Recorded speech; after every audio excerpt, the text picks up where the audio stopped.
Every single year, up to 3,000 species are declared extinct worldwide. Not all of them. Okay. We're gonna be reacting to 20 more extinct animals I believe could still be alive. I think this is an interesting video. Let's react to this first. Actually are. So today, I'm going to be breaking down those species in a tier maker, showing you what animals I think could still be alive versus those that are gone forever. Let's get into it.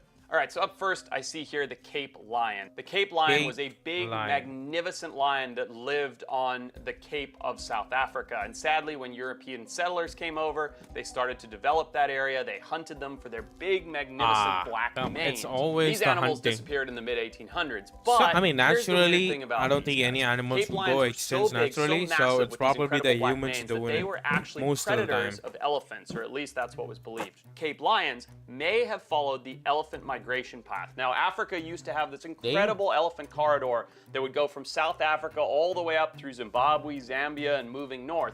And my belief is that it's even possible that the Cape lion, under pressure, would have moved out of South Africa and hybridized with other lions in the wild. It's possible that not only from that, but from zoos collecting them, that DNA could still sort of exist in a remnant population. So much so that I did an episode of my show Extinct or Alive on it, where we went and darted a black-maned lion and even found some DNA discrepancy in it that we thought could potentially mean that it had Cape lion remnants. That being said, it's probably not alive at all. I would say it's a long shot that there's a little bit of that DNA floating around out there in the world, so that's where I'm gonna rank it. Next up, the Delcourt's giant gecko. I love this animal. You guys may have heard me talk about it before. This is presumably the largest gecko species on planet Earth ever to have lived. Nobody knew it existed, and then all of a sudden, herpetologists went into that area and started finding giant geckos like the New Caledonian giant gecko. The same herpetologist ended up linking with a museum curator in Marseille, France, when the guy said, hey,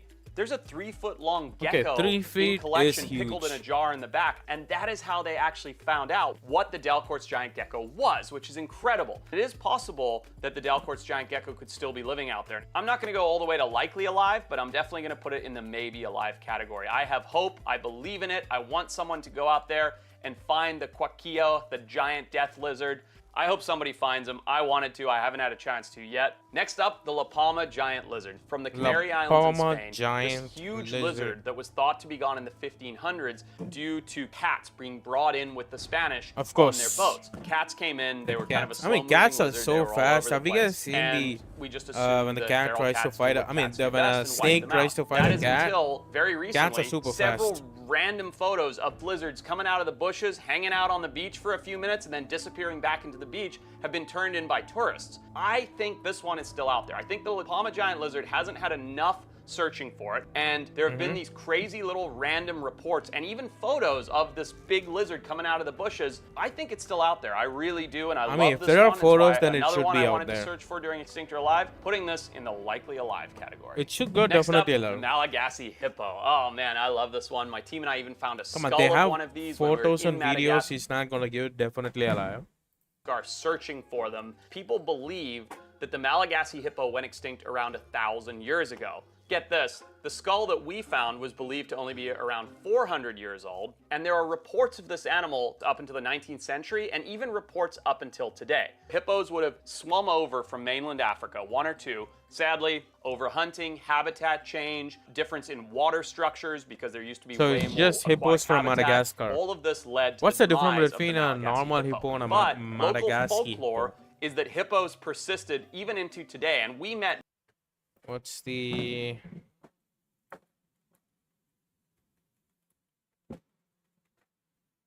difference between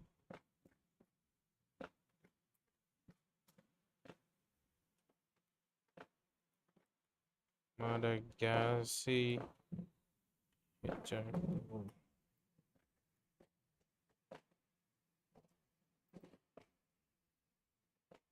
Malagasy hippo, not Madagascar hippo. The hippos of Madagascar are Malagasy hippo.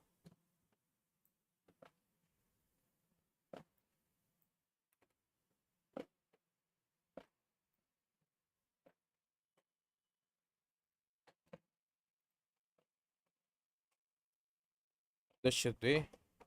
The primary difference between a common hippo and Malagasy hippo. Malagasy hippos were an extinct dwarf species of native Madagascar. They're significantly smaller. I want to see the picture of it. If it's cute, it should be around, man. Yeah, maybe it's not that cute. See, that's the size difference, I think.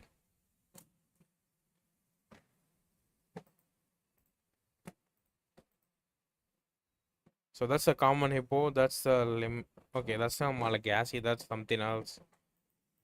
Many people that literally told us that they had seen these hippos. The big question is there still a Malagasy dwarf hippo, a tiny little Malagasy hippo that somehow hung out hidden from human beings, at least from Western science, this whole time?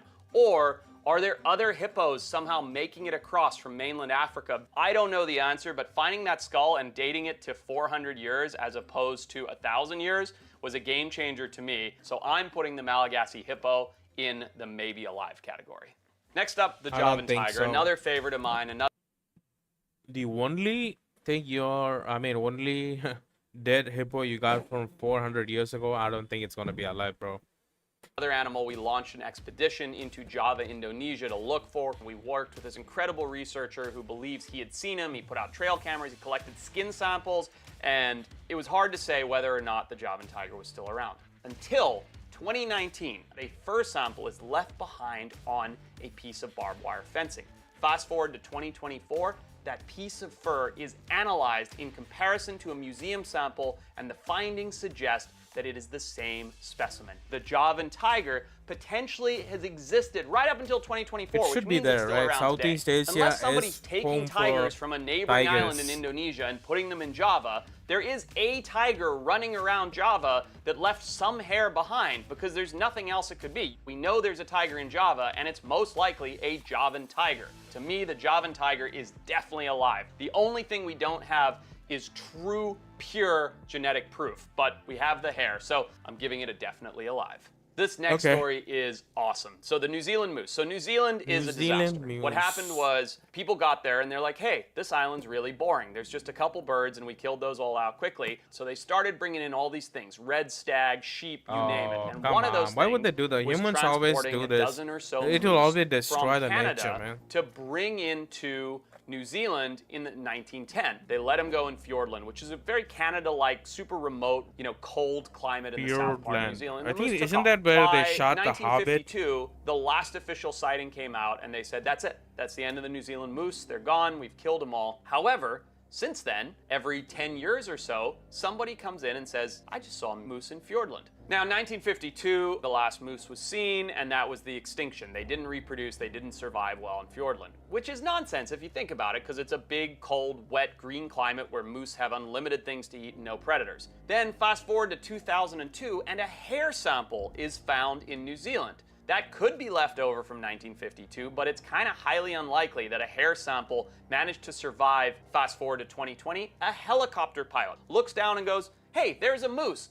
And everybody goes, nah, the moose are still extinct. Until just recently, like last summer, a group of Canadian and American hikers get dropped off on a boat. Captain picks them up 3 days later. How was your camping trip? What did you see? Oh, we saw some beautiful waterfalls. And actually, while we were sitting at camp, a moose came out right in front of us. The captain's jaw just about hits the floor. He goes, excuse me, what? Yeah, there's a moose. We know moose. We live in Canada. We see moose all the time. It was like 100 feet away from us. And nobody took a picture because these are Canadians who see moose on the regular. Look at them getting freaking Canadians. This happened twice in the same summer. I don't think they're lying. I believe you guys. I mean, you should just tell people when they're going for camping, you should have, hey, if you see a moose, take a picture.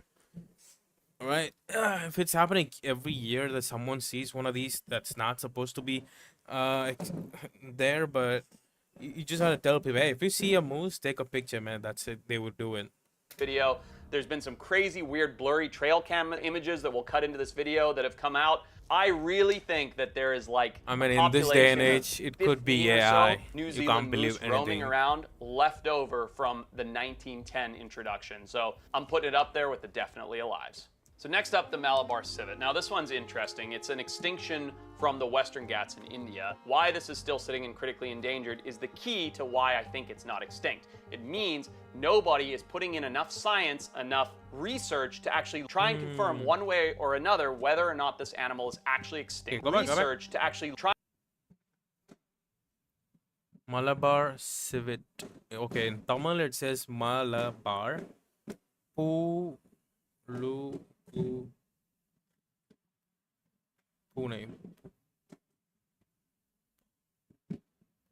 Panagu Pune. Okay, I can't. How do you pronounce that? Punai Kup. Fuck, I can't Try and pronounce confirm it. one way or another whether or not this animal is actually extinct in the Western Ghats of India. So deforestation, hunting for the musk have led to the demise of this animal. Undeniably, it's on the edge, but I don't actually think it's extinct. The fact that it was last seen in 1987 means it was last reported.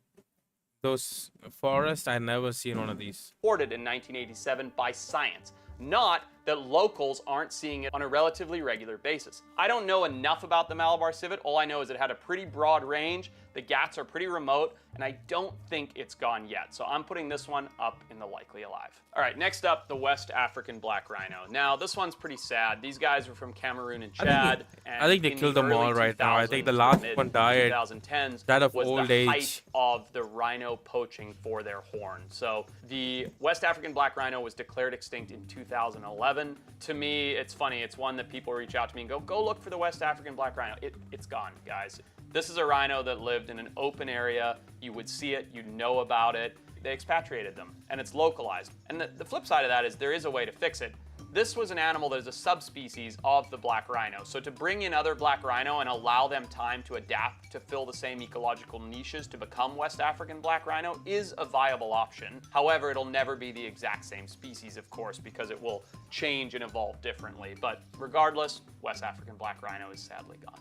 Probably not alive is the bottom category. I'm gonna go extinct. You know, as I get into the next one thing that's so important when you're out there and tracking is keeping data points. And I used to wear smartwatches. I don't do that any longer. I think it's going to be an ad. They're great. Skip the ad. This allows me to have that. The Form supporters believe in one thing that you'll have for the rest. Next up, one of the most beautiful frog species ever, the golden toad. Now, these guys were from Monteverde Cloud Forest in Costa Rica, and I they're hope it's so not stunning. poisonous. They're the only golden colored toad that I'm aware of on the planet. And sadly, chytrid fungus created this virus, and it spread with certain bits of climate change. So it's such a sad story because it's such an incredibly beautiful amphibian, this bright golden animal that has become a symbol of global amphibian decline and extinction. The thing is, Mount Verde, it's very well studied, especially by herpetologists. Every part of me wants it to still be out there, but I just don't think it is. It's almost impossible to say that it's gone because it's a little tiny frog in a huge jungle, but to me, this is probably not alive. All right, next up, the Mexican grizzly bear. I love this story. This was so nobody hunted it down, it bear. just occurred in died northern because Mexico, of a virus. and it was declared extinct in 1960 or the early 1960s. This was a big, beautiful, silvery bear that ranchers basically exterminated because they considered them pests to their cattle. Now, what's really interesting about the Mexican grizzly bear, it was declared extinct in the 1960s. 5 or 6 years later, there's a photo of a guy driving down a street, and in the back of his truck is a Mexican grizzly bear. So we know that it was around after they said it was gone. There was a really interesting thing that came across my desk in my Extinct or Alive research days of this guy saying, listen, I found these bear tracks, and he showed them to me in a picture, and next to his hand, they were like this big. Mexico is notorious for its crazy traveling circuses. There's definitely grizzly bears in Mexico. Grizzly bears could have escaped, but this was remote. This was far from where grizzly bears were. It's also in an area that has a lot of political turmoil. I think it's a long shot with the Mexican grizzly bear, but it's a cool story to think that maybe it's still out there. Putting it in me, it's a long Mexico is not like a third world country. If it is there, they could have found out by now.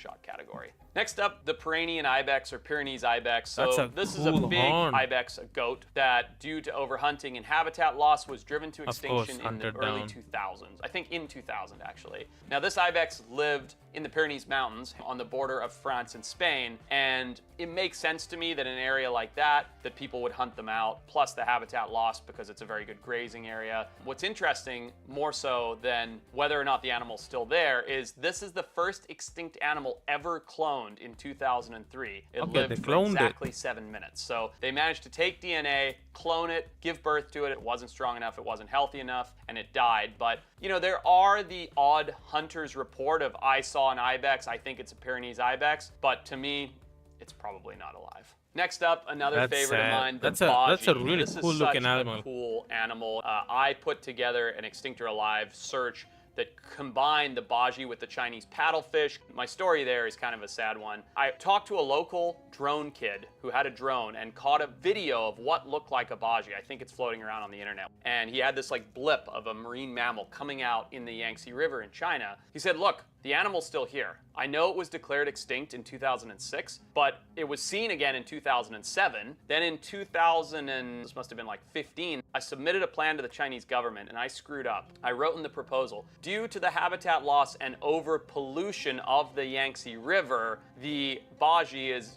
likely not there, blah, blah, blah. I'm coming to look for it. And I got back like this letter that is like, no pollution here, everything fine, denied. That being said, I haven't heard of any sighting since that 2016, 17, whatever it was, drone shot. If it was still alive, I think it would have moved much further upriver and occupied a new Yeah, niche, it's probably maybe moved shallower. up. There is big remote regions up there that aren't inhabited by people, but the Yangtze River literally flows right through Shanghai, China. I mean, one of the most populous cities on Earth. So I think it's a long shot at best. All right, this one's kind of cool and kind of sad at the same time. This is the Arabian ostrich. So these They don't even have a picture. It's just a drawing, man. ostriches were on the Arabian Peninsula. They were their own species, and there was a huge push when a bunch of money came up in that area in the early 1960s to hunt them, and even more so to collect their eggs. So sadly, as people now had vehicles and high-powered guns and binoculars and all those things, they went out there and they cleared out the Arabian ostriches really quickly. There have been a couple of reports of tracks and things like that, but think of the Arabian Peninsula and the desert there. You get a set of tracks, windstorm comes through, it's back to that beautiful sort of sand-washed look that you think of in the desert. I don't think it's still there. You know, it'd be so cool to go on this Mad Max-like adventure over sand dunes to look for it, but I really think it's a long shot with the Arabian ostrich. That said, scientists have actually been working since the 80s to reintroduce African ostriches, which are of course very closely related to Arabian ostriches, into Saudi Arabia. In fact, just last year, the first ever wild eggs were hatched. So similar to the West African black rhino, where I explained you could bring the common black rhino and put it into that area, Maybe and it over could time it would work. occupy the same niche, I mean, and ultimately be the same species. Africa's not That's what that has been happening deserted, with the though. Arabian ostrich. Saudi Arabia the Arabian is ostrich complete itself, desert. the true one, it's a long shot. Next up, the Round Island burrowing boa. Round Island is this tiny little island off the coast of Mauritius. Native to that island was this beautiful little boa that burrowed under the dirt. Now, unfortunately, when Western settlers started to occupy Mauritius, they looked for area to put their livestock, and they found Round Island. What did they do? They brought in goats and rabbits, two things that massively degraded the habitat. They'd stomp everything down, the rabbits would burrow into the soil, and just hammered the Round Island burrowing boa. It was declared extinct, or at least it was last seen in 1975, and since then everybody has said it's not there. But this is a burrowing subterranean underground snake. I'm not saying that it's definitely still there, but if this animal could Maybe just it's not carve out coming a out. small area that it still had enough things to eat, including baby rabbits, the introduced animals, Yeah. plus mice and birds and the other things, and it could just live in a small area where it could burrow, and I know very, very little conservation and science takes place on Round Island, I think it's got a shot at still being there. It's a hard thing to find regardless. It's an even a harder thing to declare as actually extinct, which is why I'm gonna put this one in the maybe alive category. Next I up think it's is maybe the alive Horton too. Plains Slender Loris. Now, this one's pretty cool. I really wanted to do this one because when I was working on the Pondicherry shark in Sri Lanka, I met a scientist who said, I have pictures of a Horton Plains Slender Loris. They're still out there. They'd been thought extinct for 15, 20 years, and then, believe it or not, they were actually confirmed alive again in 2009, but that didn't go through for several years. And this guy goes, check it out, look on my phone, Horton Plains Slender Loris. And I'm like, no way, we should do an episode and go together and find it. And we wanted to do it, and then the sort of paper published that the photos that have been taken in 2009 were confirmed. So I'm glad the word got out there, but this beautiful little guy lived in the Horton Plains of central Sri Lanka. Deforestation and poaching pushed him to the edge. They're one of the rarest primates in the world. They have these incredible, beautiful, large eyes like all lorises do. This one is definitely alive. The pink-headed duck. These guys live in this crazy giant wetland in between That's a stupid Myanmar name. and India. And Pink-headed I always had this duck. dream of building this large floating duck boat that had tents on it. And we have duck callers, and it's a blind. The whole thing's like a duck hunting blind. And we use electric motors. And we go out into this wetland, and we slowly putt out there, and we just sit and look for the pink-headed duck. Now, sadly, when you pitch Animal Planet and go, hey, I want to bird watch for an hour of TV, they go, that sounds boring, I don't want to do it. So I never managed to get it funded. But while the pink-headed duck was last confirmed in the 1950s as being out there, there are all 1950s. these mysterious unconfirmed reports that come out of especially the Myanmar wetland side going, yeah, I just saw a duck with a pink head. And when you look at this animal, when you look at the color of its head, you're not Yeah, that's mistaking just that with that looks like a anything real else. picture. I truly believe there is a tiny population of pink-headed ducks still out there. I love it. I want to do that search I described. If anybody has a giant duck blind and a way to get into Myanmar without me getting into trouble after the last time I went there, let me know, because I believe that the pink-headed duck is likely alive.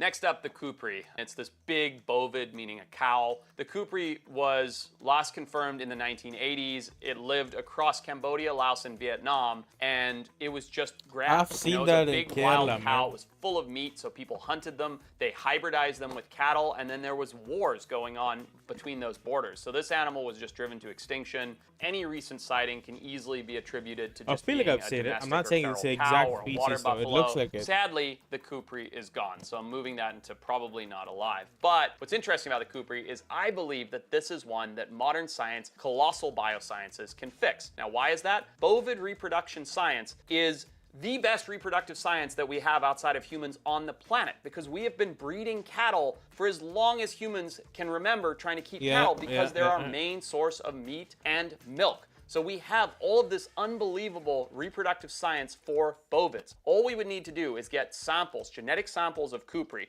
They're closely related to cows, have a company do their magic, do their voodoo, and bring the Kukri back and give Cambodia its national mammal back. So while it's probably not alive today, I really hope it will be in the future. Next up, the Java stingery. So I love this animal. I've talked to my good buddy Dave Ebert about it a number of times. The stingery, which is like a small stingray, was only found in 1862 in Java, Indonesia. So it was this weird, morphed, hybrid little stingray. People were like, what is that thing? Where is it? I don't know anything about it. How and small is nobody's it? ever seen one since. The fact that it was described in 1862 and no other specimen has ever been turned up from Java, which is one of the most populated islands in the world, to me says that it's a long shot, which is where I'm gonna put it, but I definitely hold out hope. The ocean is a big place. People are not searching the fish markets to the degree that they need to be, which is where you would find a dead stingery and run that against other stingrays and stingeries to see if the Java stingery is still there. So I think it's a long shot because of the time that it's been missing, but there is a shot nonetheless. This next one's pretty cool. It's the bullneck seahorse. So the bullneck seahorse is this tiny little seahorse believed to occur in the deep sea off of New South Wales, Australia. They found them sort of washed up on the beach and go, what the hell is this seahorse? And it's this bullneck seahorse. Get eaten by I something. think they're still out there, and there is a way to find them. You need to take a submersible down 200, 300, 400 feet, whatever it is where they live, and look around, because if you just drop a camera down there, the likelihood of this tiny little seahorse swimming in front of your camera is so small, especially if their population is already really small. Now, I don't think it is.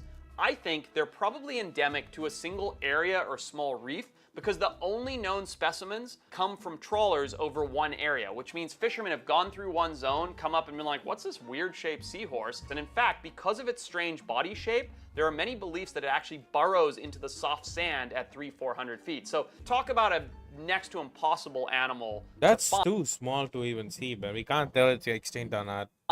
But because of that, because it lives deep, where people don't go, where you can't look, you can't fish for them, it potentially lives under the sand or burrows, I think the bullneck seahorse is definitely alive. All right, next up is the American pocket shark. Now these guys are only Pocket shark. 5 inches long. They're believed to be one of the smallest shark species 5 on inches. planet Again, Earth. And they too come small from the to Gulf, even, right off the coast of Texas. try is to where they've find been out. found. And they're a beautiful, weird little shark that glows in the dark, squirts luminescent fluid. They're Squirts? incredibly rare. Now, Okay. what's so crazy about this is I believe there's only ever been 2 or so specimens ever found. One early on, they didn't know what it was, and then another one in 2010 that led to it only being officially described in 2019 or some timeline like that. But it's definitely still out there because it's a 5-inch long deep sea shark that just lives in a random area that nobody looks for. I mean, I couldn't find a specific 5-inch fish snorkeling off the beach, let alone a tiny glow-in-the-dark nocturnal shark that lives in the bottom of the Gulf where the water's super dirty. So this one is not extinct. It's definitely alive. Moving it into that category. You just can't fix it, man. You can't find something like that. 5 inches long and it's gonna be so deep. There's gonna be no light, so it's probably there. You just can't find it. That's a good video. I love doing these reviews. I love talking about extinct species. If you didn't know, please like, comment, and subscribe. Follow the channel and let me know if you want to do more. See you soon. Okay, I'm gonna get myself breakfast and then I'll continue this later.